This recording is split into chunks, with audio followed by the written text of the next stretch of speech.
mjukuu wangu huyo, mimi ananiuma tumbo wa ndugu zanguni. Mwanangu amembeba mzima mzima. Dadangu mpokee mtoto. Umbe uji.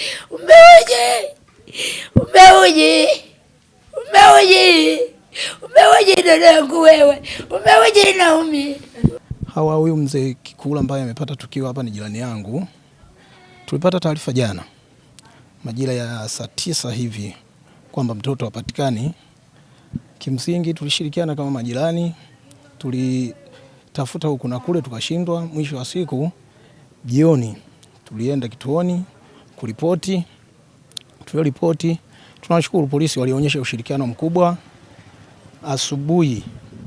Asubuhi tumeendelea kutafuta, lakini kuna jirani yetu mmoja anaitwa Kalinga akasema mtoto amepatikana, yuko hapa amedondoka. Umeona? Amedondoka, lakini kwenda kuangalia ni maiti. Baada ya hapo askari wamefika wakaanza kuchunguza ule mwili. Kweli tumekuta kama ule mkono umevunjika kwa sababu ulikuwa unalegea.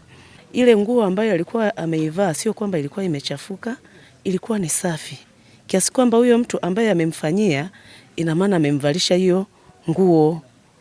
Mimi naitwa Benjamin Kikula, ni mtoto wa shemeji yangu. Na nimeanza kuishi naye akiwa mdogo zaidi, yuko darasa la 7. Tarehe ya jana ametoka asubuhi hapa ameenda shule. Alivyotoka shule amefika hapa. Alivyofika hapa kakake akamtuma aende akanunue kiberiti. Ilikuwa saa 6 mchana. Alivyoenda kununua kiberiti hakurudi. Tumeendelea kumtafuta. Asubuhi tumejidamka kwenda kutafuta kwenye mapagali huko chini. Baada ya hapo tulivyorudi hapa tunakaa tunajadiliana, tunamkuta yuko nyumba ya pili walipokuja wakamweka. Majibu ya daktari ndio alivyo, baada ya kumfanyia uchunguzi ndio amegundua kwamba shingo kavunjwa na ana makovu kwenye paja na shingoni na sehemu ya kwenye mbavu.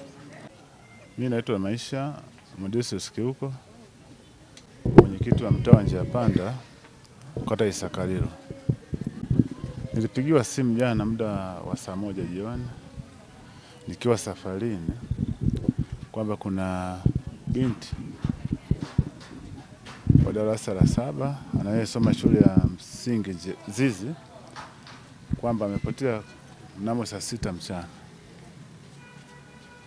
Basi kwa sababu nilikuwa safarini nikawaruhusu wajumbe wangu watoe ushirikiano wa kuweza kushirikiana na wananchi wengine kutafuta yule binti. Amerudishwa mtoto yule akiwa amefariki.